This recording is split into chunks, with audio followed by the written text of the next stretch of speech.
and welcome to This Week in Metropolis. The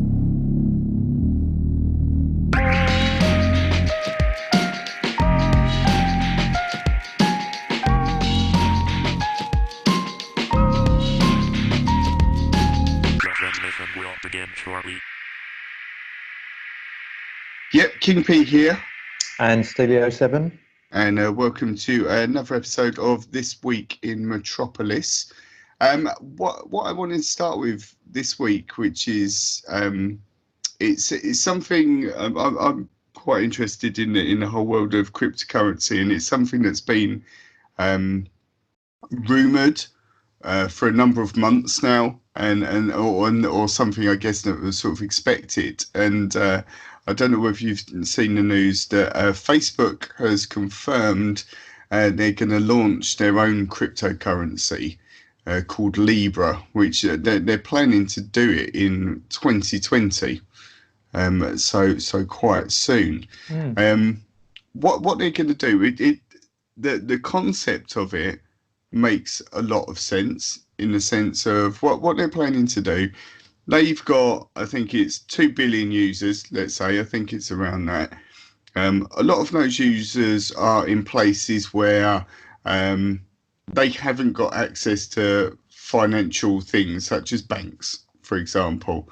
You know, the reality is you've got a lot of people that around the world that live in relative poverty, or live in places where there aren't the usual facilities that you or I take for granted. But the odd thing is, the majority of people have smartphones, because I think the statistics, something like for every one person there's 2 smartphones, or some ridiculous thing like that. So what they're planning to do is give people a way that they can send money from one person to another. So using this system that they're setting up, say for example, if you owed me £10, you could send it via WhatsApp or Facebook Messenger, and it would go from you would upload £10 to your wallet, which they're going to call Calibra, which would just be an app. And Libra is the name of the actual currency itself. So you would send whatever equivalent of Libra coin, which would be £10, and from me to you. We wouldn't need a bank; you go direct. People potentially say if you ran a shop, you're selling whatever it may be. Trifle, for example, you could sell your trifle. I could come in, I scan a code, and I would pay you via that. You wouldn't need a merchant service, you wouldn't need a till set up. It's all direct. It is similar to, there's a service in China called WeChat, which uses a very similar service, and a lot of China use completely sort of digital in terms of the way they make payments, but that's a more like Apple Pay and things like that, where you scan a QR code. But this, they're sort of framing it as I think they're setting it up as I don't know whether it's a non-profit organisation, but they're trying. They've joined forces with, you've got companies like MasterCard, Uber, Vodafone, a lot of investment organisations, eBay, Spotify, have all come together to put this. They're announcing it this week, but it is only a concept as such of what they want to do. I just wanted to know whether, mainly, would you trust Facebook with your money? I think it's a question that is raised for me more than anything. Good question. For a trifle, you'd give anything. I'd pay any currency, crypto or normal. No, I don't know, to be honest. I mean, it's very interesting because obviously the vast amount of people that use Facebook. I mean, it's a clever tool to add to what is already got such a high turnover of turnover is probably the wrong word, but capacity of users.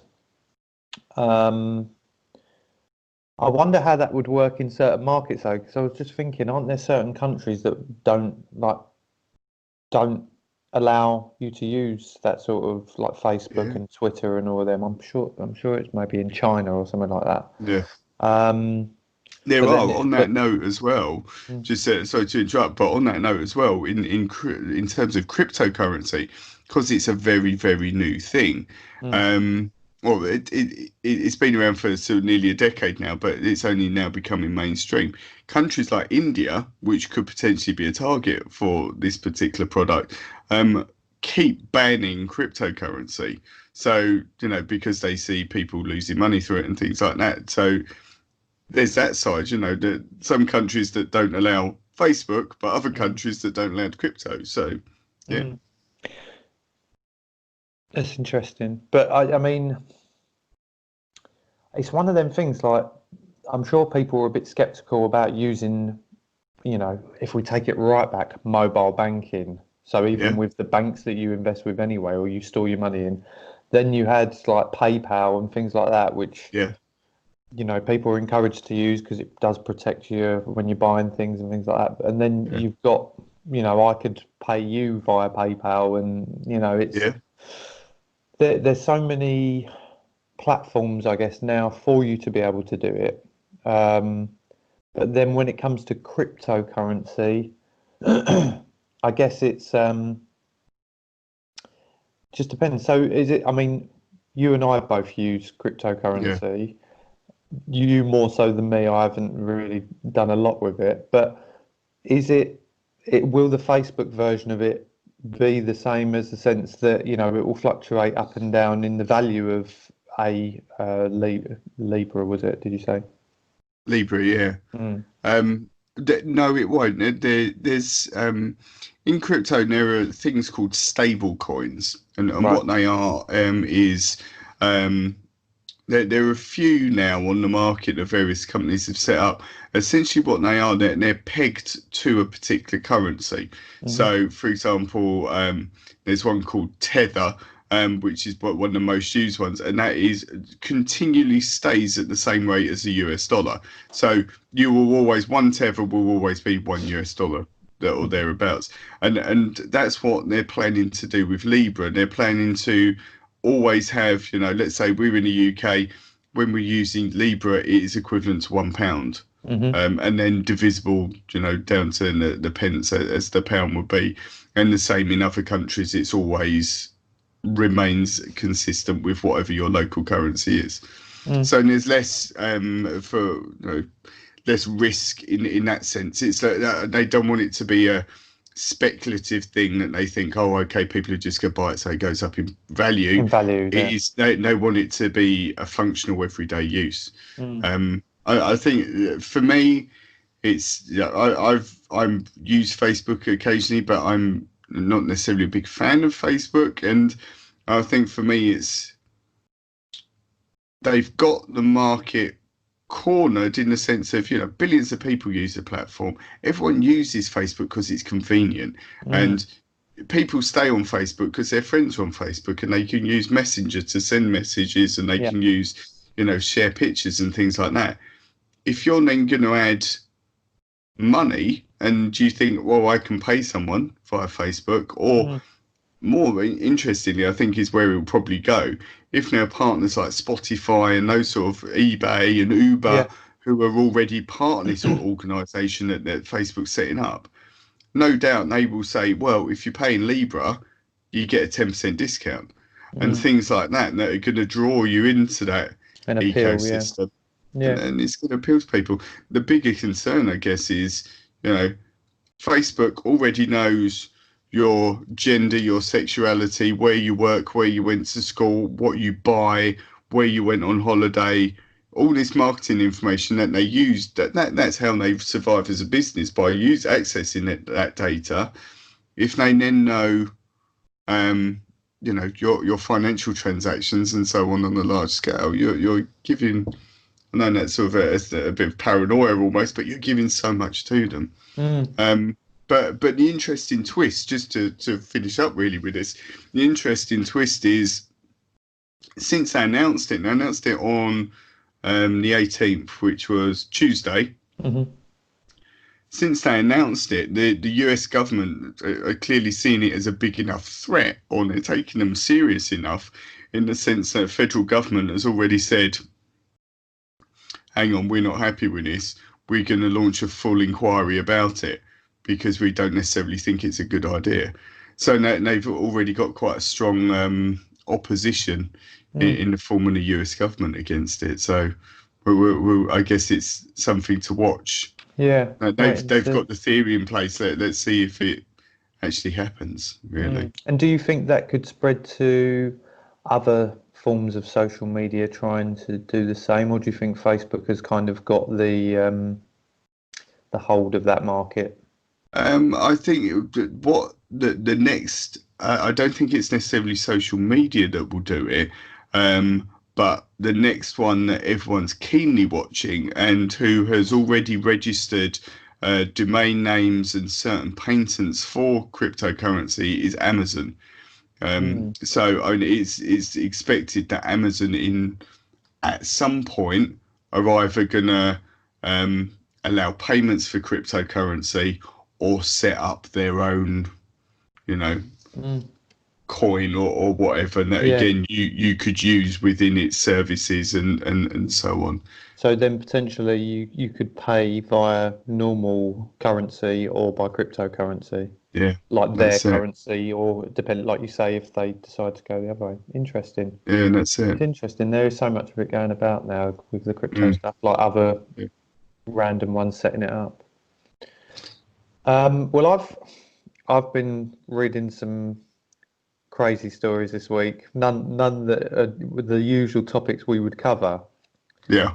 The first one I'm going to talk about is something we might even be able to buy with cryptocurrency later down the line. Who knows? Using Libra. Using Libra, yeah. The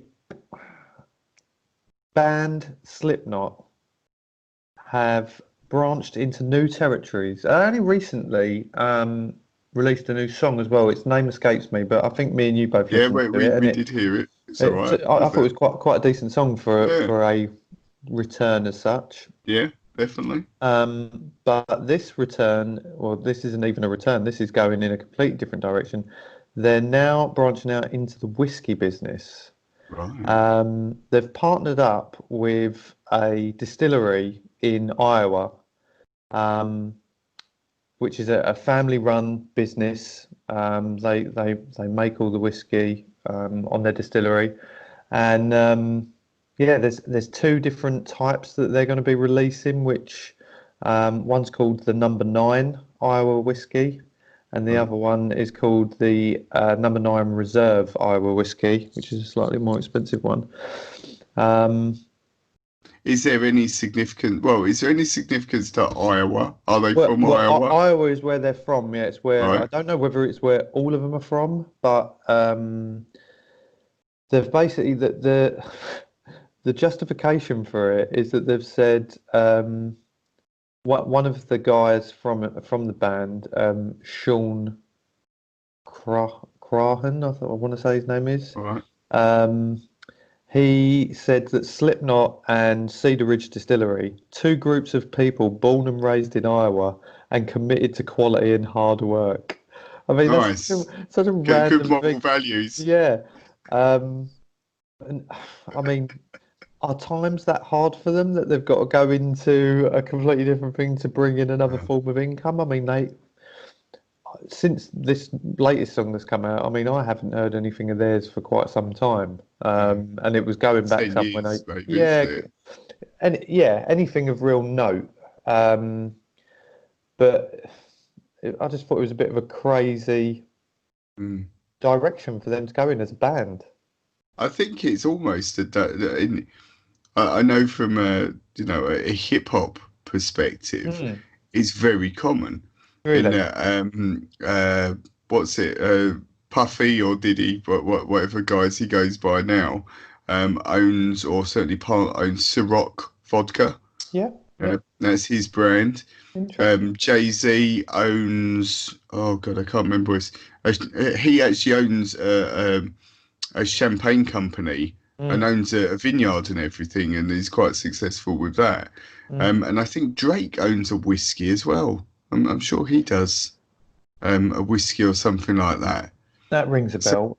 So clearly, I think there must be some sort of money in it. Well, Yeah, I mean, I guess it's more the band rather than Very true.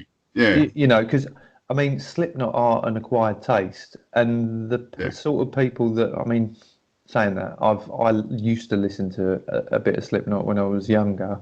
I Yeah, can imagine a lot of yeah. their fans probably do drink whiskey. I guess an interesting thing and probably a good direction to go is by going with a company Yeah, or a local company from where the band are from as well. That's quite a clever yeah. marketing technique, I guess. But like you say, there are, I mean, musicians, I mean, I saw Ed Sheeran doing an advert on telly the other day for, oh God, what was that? That was something really random, more random than whiskey. It'll come to me in a minute. But, you know, Hooch.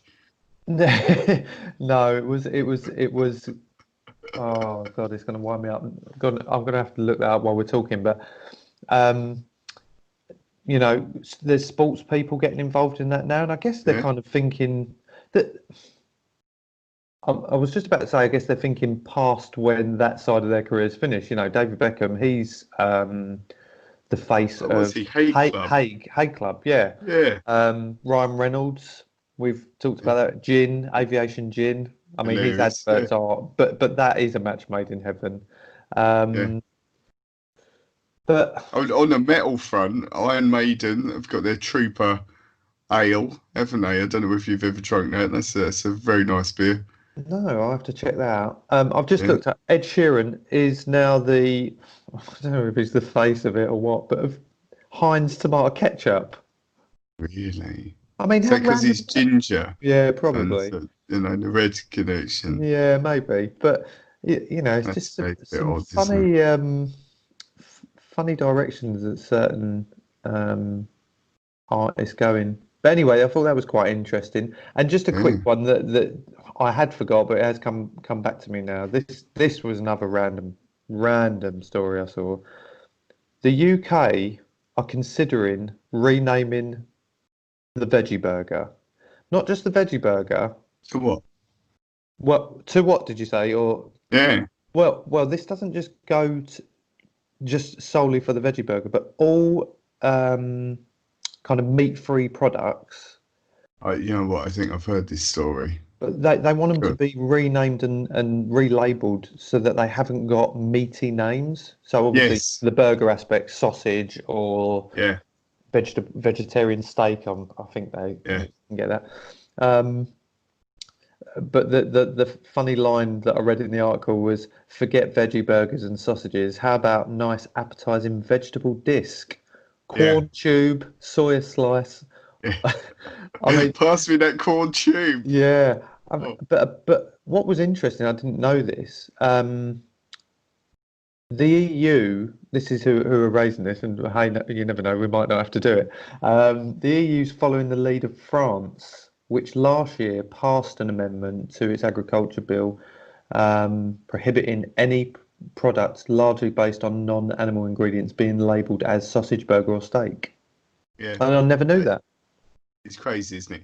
And I think the thinking is, I'm sure when I read an article about it, it's so that people don't buy a product and then are disappointed that it's Mm, not, you go in and you innocently buy that veggie burger and then eat it and think, where's the meat? yeah. Why Ah, haven't I right, I got any see. meat in this? I honestly thought it was Like aimed. anyone has ever done that in Yeah, ever. Yeah. maybe It's a crazy. blind person. Yeah. But I mean, I thought it was more aimed at kind of vegetarians and that they were offended by them being called No, veggie no, it's the burger other way sausage. around. I think, the Agriculture Commission or some sort of meat, I don't know, what a manufacturer committee. It's led by that side of things. That the meat people don't want the veggies um, closing in on their stuff. I Mm, think for one of a better description is I think why they're doing it, mm. which is mad, isn't it? Well, Crazy. that's my food and drink news gone for this week. Nice. The food and drink section. Well, now let's smoothly transition from the food and drink news to my medical special. So Are you sure you want to air this live? That's it. It's nothing personal. It's not. It's not something I'm suffering from at the moment. But apparently, due to research, so the research has been conducted in the University of the Sunshine Coast in Queensland, Australia, which sounds like a lovely place to be. They did research on 218 people, or it was 218 X-rays of subjects aged 18 to 30. Okay, and what they've discovered is that young people are growing horns on the back of their skulls, right? And the reason for this, so if you imagine just if you sort of touch the back of your head, just at the top of your neck, people are growing horns, and up to, in this particular article, there's a picture, and the horn on the back of his head is 27.8 millimeters, so it's fairly big.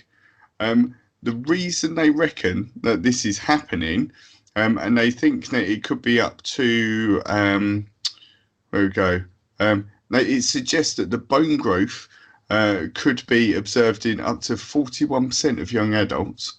And the reason for this is using technology, is what they're blaming. So because often people are using a phone or using, whatever it may be, and are looking down.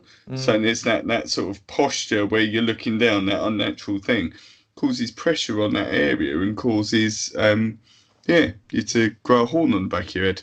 I mean, I won't How lie about to you. My missus has always said to me, "I've got a dinosaur-shaped head at the back," And because that's what it is. I've got I'd say quite a big bump on the back where I've got bones sticking out at the back of my skull. It's your horn. So maybe I've been growing one and I didn't even realise.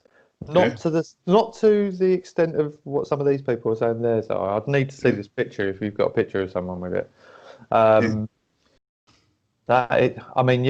guessing it's not something you're going to end up growing, or No, well, like they're saying, unfortunately, it's I'm out the affecting age more bracket youth now. now, I'm guessing, yeah. Yeah, and that's what they've done. Basically, a lot of these sort of studies, they've researched it and found loads of people getting horns. Why is this happening? And then thinking, well, within their lifetime, what are they potentially exposed to more in their lifetime than the older people that haven't got horns? And they're thinking, oh well, potentially it's using technology, and it's paired with things that there are other apparently when it's been reported in Australian media, they've been called head horns, phone bones, or weird bumps, which is very good. But it's paired with there are people that have complained of, what's it called? Is it text thumb or something like that? So no, because you're texting and things like that, there's been a slight I don't know whether it's abnormalities in people's thumbs, but apparently health experts warn of text neck, and doctors have been treating texting thumb, which is not a clearly defined condition, but bears resemblance to carpal tunnel syndrome. Apparently. So yeah, there we go. We evolution is happening before our eyes down to phone, so we can have horns and massive thumbs or something like that in 100 years or so. Something to look forward to, isn't it? That is the future. Well, hopefully we'll miss out on that. Yeah, that's madness, absolute madness. And then I guess to finish up this episode, Endgame. We've spoke about this, dedicated most of the whole episode, I think, did we, to Endgame and so on. We did. But it is just as you thought. Endgame had finished, and everyone's seen it, and come on, we're over the hype now. It's back again, isn't it? It is, yeah. And from what we discussed earlier today, they seem to be adding Was it additional scenes actually in the movie as well? Additional footage in the movie, almost like a DVD cut, like you'd get on Blu-ray, No, it's or is it just the end credits? apparently it's at the end, so I don't know how they're going to stick in. And the new film is said to include 7 minutes of new footage, but they've said it's not going to be a new cut of the film.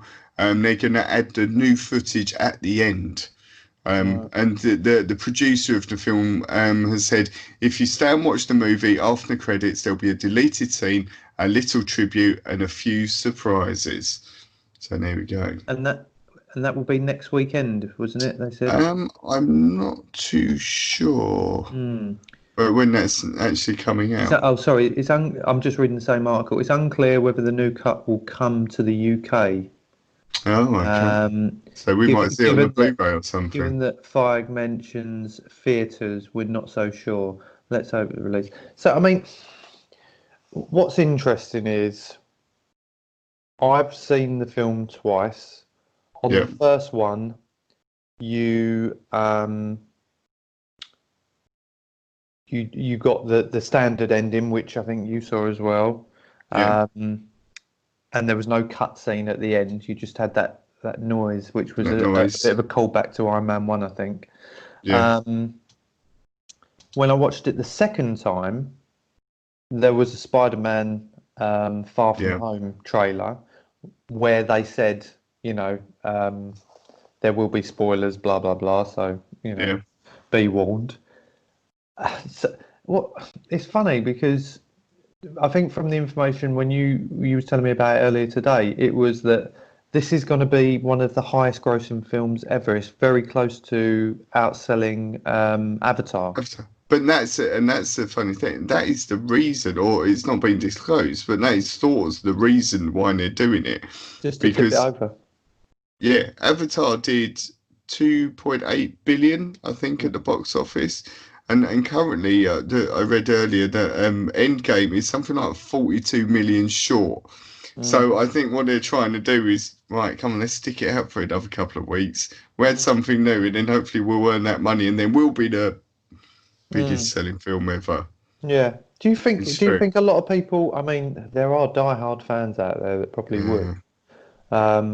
And then I'm pretty sure I read somewhere there's like when the Blu-ray and DVD version comes out, that's going to have like 30 plus minutes. I mean, I want to say 30 to 40 minutes. Yeah, extra, because there was a lot cut from the from obviously a lot of the filming that they've done. I remember seeing an interview with a few of the actors from it, and they were discussing certain scenes that they'd done that never were in the film, or that were shown in cinemas. So I'm pretty sure usually them sort of bits are added. Then you'll usually have a bonus feature on the film with behind the scenes stuff. It was one of them films, I think, that was so highly talked about, and the reviews went crazy for it. I went to see it twice. I know people that went to see it 3 or 4 times. So it wouldn't surprise me if they sold out again on and took it over what they're looking to do. But what I worry about with these things is I guess it depends how they did it.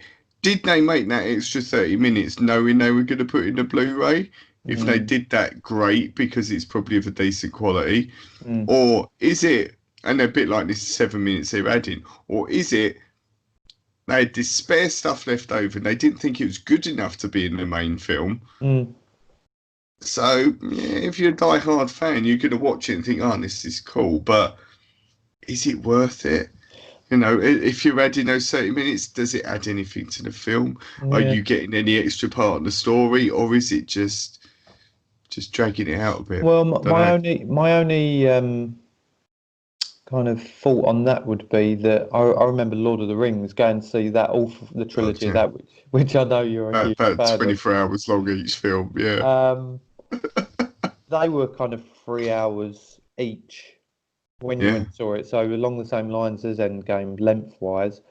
But then when the box set came out, that had a hell of a lot more across the 3. I'm not just saying one. But it bumped up to about 4 hours each, didn't it? I think it was crazy. But when watching it, you didn't go. There was a few definite things that I noticed, and I was like, I think there was a quite a key scene with Sauron, I think, whose name I'm sure you're familiar with. Oh yeah, one of my favourite characters. There was a scene when he got killed, which wasn't in the movie, Right. which you would have thought, like that. Yeah, it's quite a significant Yeah, it scene. is quite a significant thing, but you knew it happened. Right. So I can't remember. I haven't seen that film for a long time, but I'm sure there was a lot of footage in there that they obviously must have. I, I think also it comes down to how long do people really want to go and spend sitting in a cinema? Do you know what I mean? Sitting Well, in your own home watching it you're is going to watch the whole film for that 7 minutes at the end, aren't you? If you're going exactly. back in this situation, you're going back to watch it. You can sit there for 20 hours or whatever just to see 7 minutes. And then what if you're disappointed by that 7 minutes? So, Mm. nice one. I That's guess I guess the thing, not to promote it, but there'll be a cam footage of it or something on YouTube at some very point, true. Yeah, which no doubt that'll be up before yeah, not before long. So keep an eye out for that one. that's it. Just Yeah, download it, kids. Yeah, that's it'll be it. fine. Yeah. Well, I think that's wrapped up a lot of news for a lot of strange news this week and some familiar. But thanks for everyone who has listened. Again, if you can follow us and subscribe to the channel, that'd be much appreciated. You'll find us on Anchor, and on there is all the links to all the different platforms that we're on. You can also follow us on Instagram and on Twitter at This Week in Metropolis. Until next week, thanks for listening. Goodbye.